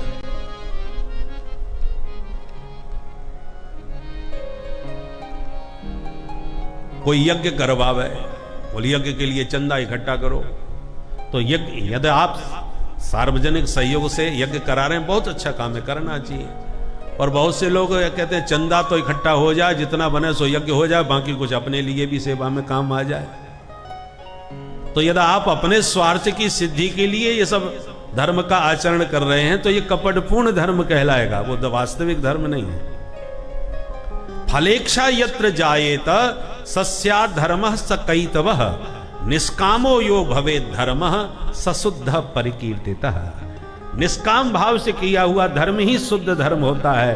किसी स्वार्थ सिद्धि के लिए किया हुआ धर्म कपटपूर्ण धर्म कहलाता है। जैसे माता पिता की सेवा करना पुत्र का धर्म है, तो पुत्र को अपना धर्म पालन करने के लिए माता पिता की सेवा करना चाहिए। पर कोई बेटा इसलिए सेवा कर रहा है कि हम 4 भाई थे, पिताजी ने बंटवारा तो सब कर ही दिया है, जिसको देना था दे दिया है, परंतु अभी भी पिताजी के पास गड़ा हुआ माल बहुत कुछ होगा, मुझे पता है, किसी को बताया नहीं है। जो सेवा करेगा वो माल उसी को मिलेगा। अब 2-4 साल यदि मैंने जम के सेवा कर ली, अब अंतिम चरण में तो चल ही रहे हैं, बढ़िया सेवा कर ली तो माल निश्चित ये जो है बादशाह वो मेरे को ही मिलेगा। तो सेवा करना तो धर्म था, पर माल लेने के चक्कर में सेवा यदि हो रही है तो वो कपटपूर्ण धर्म बन जाएगा। गुरु की सेवा करना शिष्य का धर्म है, पर गुरु जी की इसलिए चेला सेवा कर रहा है कि चादर हमको ही उड़ा करके जाएं, उत्तराधिकारी बना के जाएं, 4 साल सेवा बढ़िया और कर लें तो फिर 40 साल तक मौज करेंगे, तो कपटपूर्ण धर्म बन जाएगा। क्योंकि फलेच्छा, स्वार्थ सिद्धि, फल की इच्छा उसमें बनी हुई है। परंतु भागवत में निष्कपट धर्म का वर्णन किया गया है। जाय न चाहिए कबहू कछु, तुम सन सहज स्नेह, बसो निरंतर तासुर, सो राउर निज गेह। 14 स्थान वाल्मीकि जी ने बताए हैं राम जी को रहने के लिए। उन 14 स्थानों में ये सबसे महत्वपूर्ण स्थान है कि जो आपसे भी कुछ नहीं चाहता हो, दुनिया से कभी किसी से कोई पाने की इच्छा नहीं रखता, परंतु भगवान से प्रेम बहुत करता है। जाए न चाहिए कबहू कछु, और तुम सन सहज सने, उसकी स्वाभाविक प्रीति हो आप में, चाहता कुछ नहीं। ऐसे भक्त के हृदय में हे प्रभु आप निरंतर निवास कर, वो निष्कपट धर्म कहलाता है। उसी का वर्णन भागवत में है। भागवत सुनने का अधिकारी कौन है? निर्मत्सराणाम सताम, जिसके भीतर से मात्सर्य मर गया हो वही भागवत सुनने का अधिकारी है। मात्सर्य मतलब मत्तः अग्रे सरतीति मत्सरः, ये व्यक्ति मुझसे इतना आगे क्यों निकल गया। परोत्कर्ष असहनम मत्सरः, दूसरे का उत्कर्ष यदि सहन नहीं हो रहा तो समझ लो आपके भीतर मच्छर घुसा हुआ है। बाहर के मच्छरों को मारने के लिए तो मच्छरदानी और कछुआ छाप बहुत है, पर ये भीतर वाला मच्छर मारना बड़ा मुश्किल है। जब दूसरे की प्रशंसा और प्रतिष्ठा में आप प्रसन्न होने लगे, तब समझ लो आप भागवत सुनने के अधिकारी बन गए। ये भागवत की पात्रता है। अच्छा महाराज, फायदा क्या होता है भागवत सुनने से? 3 फायदे गिना रहे। वेद्यम वास्तवमत्र वस्तु शिवदम, तापत्रयोन बोधनम। अत्र वास्तव वस्तु वेद्यम, इसमें वास्तव वस्तु का बोध होगा। वास्तव शब्द के 3 अर्थ होते हैं। वास्तवो जीवः, वास्तवी माया, वास्तवम जगत। जीव, जगत और माया, तीनों का स्वरूप आप समझेंगे। समझने से क्या होगा? बोले शिवदम, यदि 3 को आपने समझ लिया तो आपका कल्याण हो जाएगा। और तापत्रयोन बूनम, तुम्हारे जीवन में जो दैहिक दैविक भौतिक ताप हैं, इन तीनों को तापों का सर्वथा उन्मूलन हो जाएगा, जड़ से मिट जाएंगे। इन दुखों की आत्यंतिक निवृत्ति हो जाएगी। और सिर्फ इतना ही नहीं, सद्यो हृदय वरुद्धते कृतभि शुश्रूष भी तत्क्षण। केवल इस कथा को सुनने की उत्कट उत्कंठा उत्पन्न होते ही तत्क्षणात् ईश्वर हृदय अवरुद्धते, उसी क्षण ईश्वर आपके हृदय में आकर के अवरुद्ध हो जाएंगे। अभी आप विराजमान हैं, जब तक मन लगा सुने, मन उचट गया, धीरे से खिसक लिए, स्वतंत्र। अवरुद्ध वो कहलाता है कि गेट बंद कर दिए जाएं कि अब तो 7 बजे के बाद ही गेट खुलेगा, कोई बाहर नहीं जा सकता, तो फिर आप विराजमान नहीं, अवरुद्ध कहलाएंगे। क्या करें साहब, कथा में फंस गए। जेलर साहब कैदियों के बीच बैठे हों तो वो विराजमान हैं, पर कैदी विराजमान नहीं है, वो अवरुद्ध है, वो बाहर नहीं जा सकता। जेलर साहब जा सकते हैं। तो विराजमान और अवरुद्ध होने में बहुत बड़ा अंतर है। तो ठाकुर जी भागवत के श्रोता के हृदय में आकर के विराजमान नहीं होते, सद्यो हृदय अवरुद्ध थे, श्रोता के हृदय में आके हरि अवरुद्ध हो जाते हैं, हृदय के बंधक बन जाते हैं। इसलिए तो भक्त इसी बल पर भगवान को चैलेंज कर देते हैं। बिल्व मंगल दास जी एक भक्त हो गए जिन्होंने आंखें अपने हाथों से फोड़ दी थी कि मुझे दुनिया देखनी नहीं। परम भक्त थे। वृंदावन चलने लगे, आंखें तो फूट गई। तो जब वृंदावन के निकट पहुंच गए तो जंगल से एक गड्ढा सामने था, गिरने वाले थे कि गोविंद तुरंत पहुंच गए, बाबा का हाथ पकड़े, बाबा दिखाई नहीं पड़ता, गड्ढा है, गिर जाएगा। बोले लाला हम तो अंधे हैं। अच्छा अच्छा कोई बात नहीं, कहाँ जा रहे हो? बोले वृंदावन। चलो बाबा मैं रास्ता दिखाई दूं। तो लाठी पकड़ करके चल दिए। हाँ, बाबा ने सोचा ये जंगल में रास्ता दिखाने के लिए बच्चा कहां से आ गया भाई। लाला तेरो नाम का है? बोलो मेरा नाम है गोपाल। तो जंगल में कहा करे? बोले गैया चराम तो डोलूं, ग्वारिया हूं, गैया चराम तो फिरूं। अब तो बाबा का माथा ठनका, कहीं ये हमारी गोपाल तो नहीं है। तो एक लाठी का कोना कन्हैया पकड़ के चल रहे थे आगे आगे, दूसरा छोर बाबा ने पकड़ रखा था। धीरे धीरे बाबा ने लाठी पर अपना हाथ आगे खिसकाना चालू किया और पट्ट से हाथ पकड़ लिया। पकड़ के बोले मैंने पहचान लिया, आप ही मेरे गोपाल हो, अब मैं छोड़ने वाला नहीं हूं, बड़ी मुश्किल से पकड़ में आए हो। भगवान बोले बाबा हाथ छोड़, मेरी गैया भाग रही हैं, गैया निकल जाएंगी, झगड़ा है जाएगा घर में। बोले नहीं मैं नहीं छोड़ने वाला, अब तुम्हारी बातों में आने वाला नहीं। मार झटका छीन के भाग गए। तो जब चले गए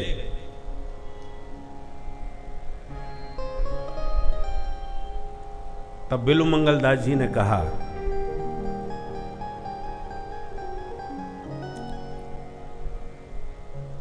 हृदयात यद निर्यासी पौरुषम गणे आमिते। आप झटका देख करके हम निर्बल थे इसलिए हाथ छीन के भाग गए। हिम्मत है तो हमारे हृदय के कमरे से निकल के दिखाओ। हाथ छुड़ाए जात हो निबल जान के मोहि, हृदय से जब जाओगे तो सबल कहूंगो तो है। हृदयात यद निर्यासी पौरुषम गणयामिते।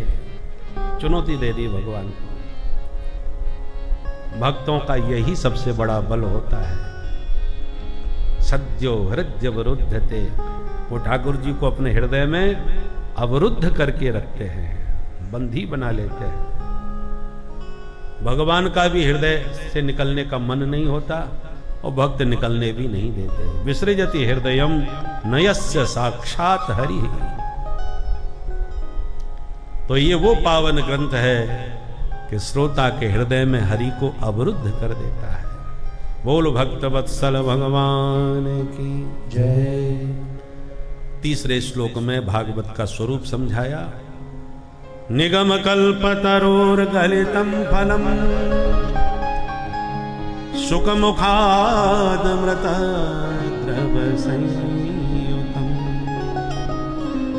निगम माने वेद। नितराम गमयति बोधयति स निगमो वेदः। जो निरंतर उस परम तत्व का बोध कराने में प्रयत्नशील होते हैं। वेदों के मंत्रों से ही हम परमात्मा तत्व का प्रकाश प्राप्त करते हैं। परमात्मा के विषय में कौन बताएगा? वेद ही बताते हैं। वेद क्या है? बोल कल्प तरु, कल्प वृक्ष। और उस वेद रूपी कल्प वृक्ष से श्रीमद् भागवत रूपी रसीला परिपक्व फल नीचे गिरा। निगम कल्प तरो गलितम फलम। किसी ने पूछा पका हुआ फल बहुत ऊंची डाली से गिर जाए तो फूट जाता है, तो भागवत फूटा हुआ फल है क्या? बोले ना।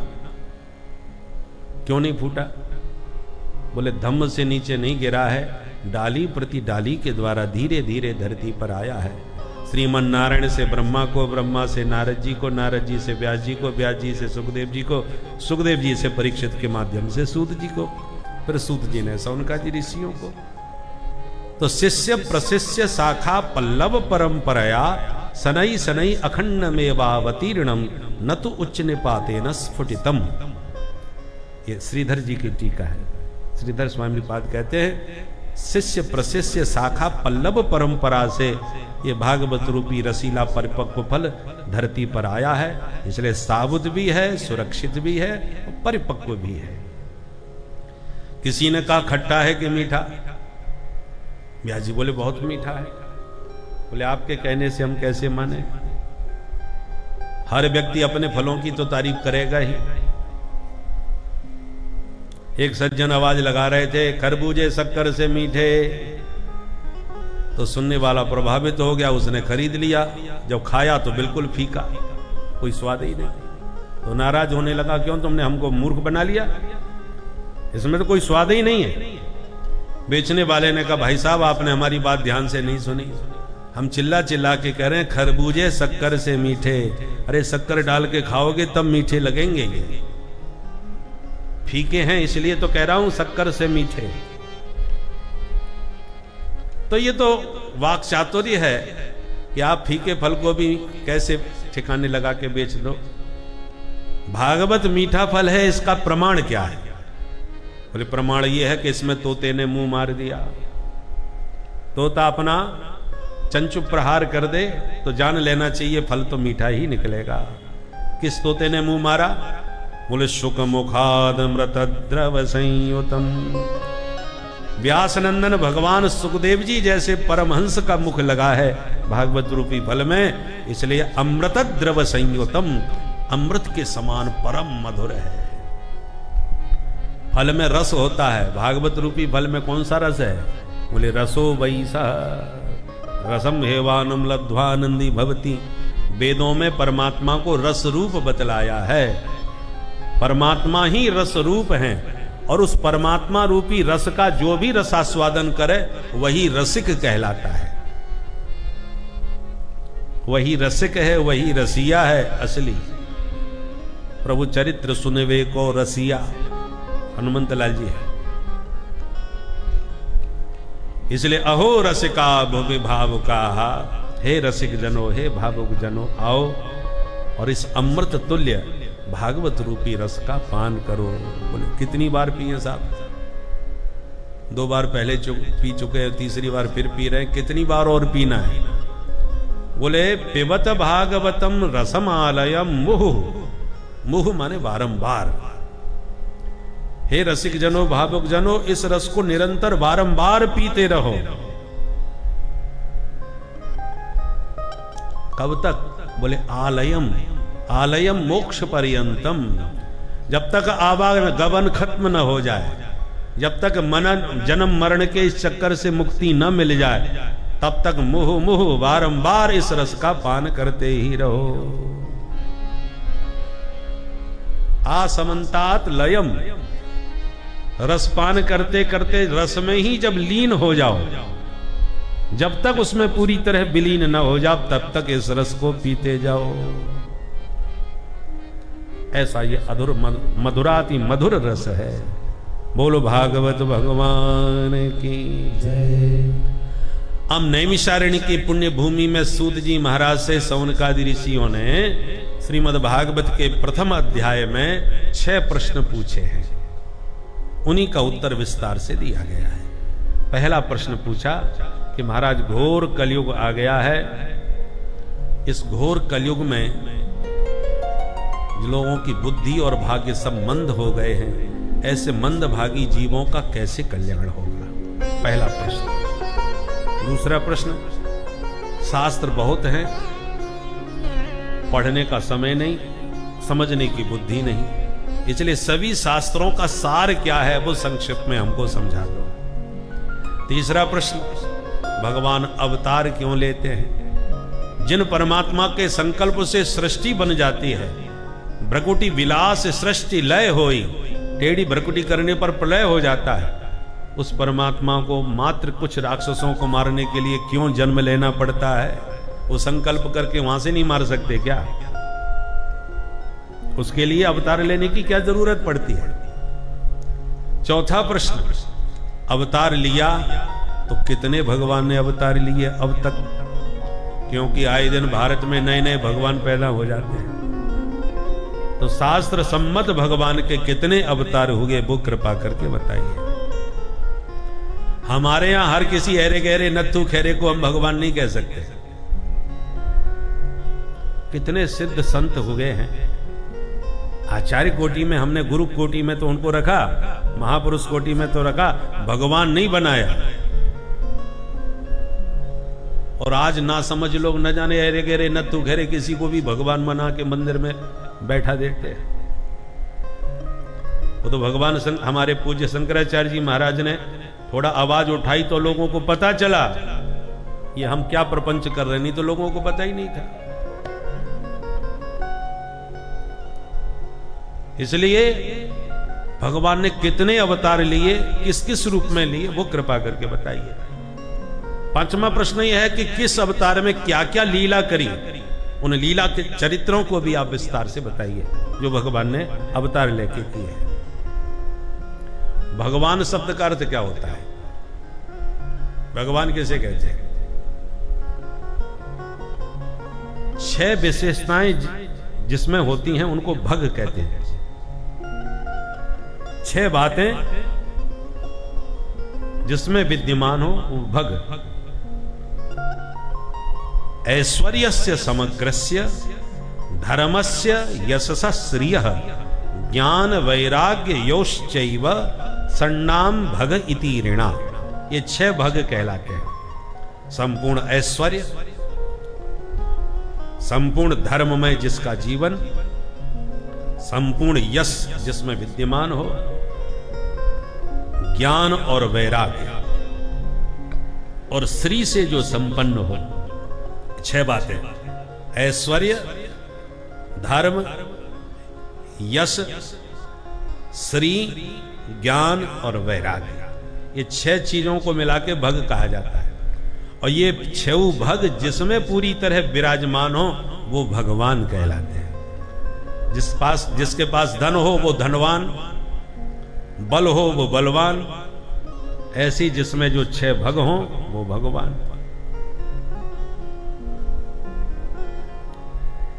तो भगवान ने क्या क्या लीला करी, किस किस अवतार में की, वो विस्तार से समझाइए। और 6वां प्रश्न यह है कि भगवान जब अपना लीला चरित्र करके अंतर्धान हो जाते हैं तो फिर ये धर्म किसकी शरण में जाता है? ये 6 प्रश्न है। किम श्रेयः, जीव का कल्याण कैसे हो? शास्त्र सारः कहा, सभी शास्त्रों का सार क्या है? स्वावतार प्रयोजनम, भगवान अवतार क्यों लेते हैं? किम कर्म, किसके अवतार में क्या क्या कर्म किए? केवतारास्य, कितने अवतार लिए? और धर्मः कम शरणं गतः, धर्म किसकी शरण में गया? ये 6 प्रश्नों को सुनकर के सूत जी बड़े खुश हुए और बोले महात्माओं पहले हम अपने गुरुदेव का ध्यान करें, फिर इन प्रश्नों का जवाब देते हैं। और श्री सूत जी महाराज अपने सदगुरु भगवान सुखदेव महामुनि का ध्यान कर रहे हैं। आइए हम भी अपने गुरुदेव का ध्यान करें। गुरु तत्व क्या है? गुरु किसे कहते हैं? गु माने अंधकार और रू माने प्रकाश। जो हमारे जन्म जन्मांतर के अज्ञान रूपी अंधकार को मिटाकर दिव्य ज्ञान का प्रकाश जो हमारे भीतर भर दे, उसका नाम है गुरु। अघ माने पाप, अघ के पुण्यों को नष्ट करने वाले होते हैं सदगुरुदेव भगवान। बोल गुरुदेव भगवान की जय। हमारे परम पूज्य गुरुदेव जिनके द्वारा अनेक ग्रंथों की रचना हुई, अयोध्या में विराजमान रहे। जन्मभूमि जिनकी रीवा क्षेत्र में ही पौड़ी धाम, वहां से अयोध्या में आकर के अनेक ग्रंथों की रचना करी। उनमें प्रमुख ग्रंथों में है प्रेम रामायण। गोस्वामी तुलसीदास जी की तरह विस्तृत सप्त सोपान युक्त विशाल ग्रंथ है प्रेम रामायण। लीला सुधा सिंधु, जिसमें 1500 से अधिक पदों की रचना की गई है। विनय बलरी, ध्यान बलरी, विरह बलरी, ये सब ग्रंथ हैं उनके। उसमें विनय बलरी का बहुत सुंदर पद है जिसमें गुरु महिमा का वर्णन है। उसी पद के माध्यम से हम भी अपने गुरुजनों का ध्यान करें। अघियन अगहरन देव, अघियन अगहरन देव, अघियन अगहरन देव, अघियन अगहरन देव, सद्गुरु सुखकारी। अघियन अगहरन देव, अघियन अगहरन देव, सद्गुरु सुखकारी। अघियन अगहरन देव, अघियन अगहरन देव, भारत हर प्रभु कृपाल, भारत हर प्रभु कृपाल, दीन बंधु प्रणत पाल, दीन बंधु प्रणत पाल, भारत हर प्रभु कृपाल, दीन बंधु प्रणत पाल, भारत हर प्रभु कृपाल, दीन बंधु प्रणत पाल, सुधा सिंधु जनहि बोर, सुधा सिंधु जनहि बोर, सुधा सिंधु जनहि बोर, सुधा सिंधु जनहि बोर, अभय करन हारी। अघियन अगहरन देव, अघियन अगहरन देव, सद्गुरु सुखकारी। अघियन अगहरन देव, अघियन अगहरन देव, मंत्र तारक भानु समा, मंत्र तारक भानु समा, दय हरहि घोर तमा, जय हरि घोर तमा, मंत्र तारक भानु समा, दय हरहि घोर तमा, मंत्र तारक भानु समा, जय हरि घोर तमा, ज्ञान ज्योति परम छाय, ज्ञान ज्योति परम छाय, ज्ञान ज्योति परम छाय, ज्ञान ज्योति परम छाय, जनहि करत पारी। अघियन अगहरन देव, अघियन अगहरन देव, सद्गुरु सुखकारी। अघियन अगहरन देव, अघियन अगहरन देव, राम में रमाय नित्य, राम में रमाय नित्य, बिलग होत नाही चित्त, विलग होई नाहि चित्त, राम में रमाय नित्य, बिलग होत नाही चित्त, राम में रमाय नित्य, विलग होई नाहि चित्त, स्वामी सेवक स्वभाव, स्वामी सेवक स्वभाव, स्वामी सेवक स्वभाव, स्वामी सेवक स्वभाव, पंचरस प्रसारी। अघियन अगहरन देव, अघियन अगहरन देव, सद्गुरु सुखकारी। अघियन अगहरन देव, अघियन अगहरन देव, झरना झर झरत झार, झरना झर झरत झार, हृदय बीच रस सुखार, हृदय बीच रस सुखार, झरना झर झरत झार, हृदय बीच रस सुखार, झरना झर झरत झार, हृदय बीच रस सुखार, श्री हर्षण ही हरण हार, हर्षण ही हरण हार, श्री हर्षण ही हरण हार, हर्षण ही हरण हार, श्री हर्षण ही हरण हार, हर्षण ही हरण हार, गुरु पर सब बारी। अघियन अगहरन देव, अघियन अगहरन देव, सद्गुरु सुखकारी। अघियन अगहरन देव, अघियन अगहरन देव, अघियन अघियन अघियन अघ हरण देव, श्री सद्गुरुदेव भगवान की जय। गुरुदेव भगवान जो तारक मंत्र दे करके हमें इस भव सागर को पार कराते हैं, ज्ञान का प्रकाश हमारे हृदय में प्रकट करते हैं, ऐसे सद्गुरुदेव के श्री चरणों में हम बारंबार प्रणाम करते हैं। यम प्रव्रजन्तमनुपेतमपेत कृत्यम द्वैपायनो विरह कातर आजुहाव पुत्रेति तन्मयतया तरवोभिनयेदुस् तं सर्वभूत हृदयं मुनिमानतोऽस्मि।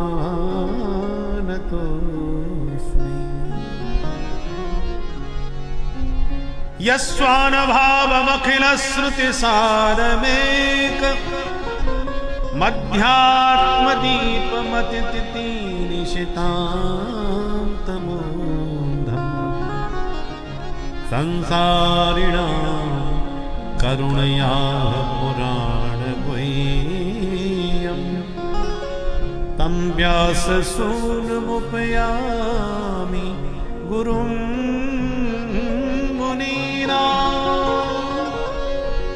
तं व्याससूनुमुपयामि गुरुं मुनीनाम्।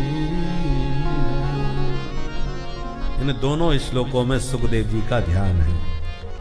जो सुखदेव जी जन्मते ही सन्यासी बन गए, उनके पूज्य पिता वेद व्यास जी महाराज बिरहातुर होकर के पुत्र पुत्र पुकारते जिनके पीछे दौड़े, पर मुड़ के भी जिन्होंने एक बार नहीं देखा, ऐसे परम वीतराग सुखदेव जी के चरणों में प्रणाम।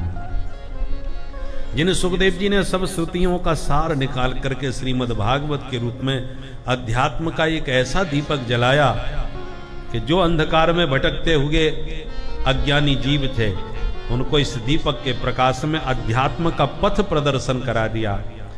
ऐसे अध्यात्म पथ प्रदर्शक व्यासनंदन जगत गुरु भगवान सुखदेव जी के पाद पद्मों में बारंबार प्रणाम है।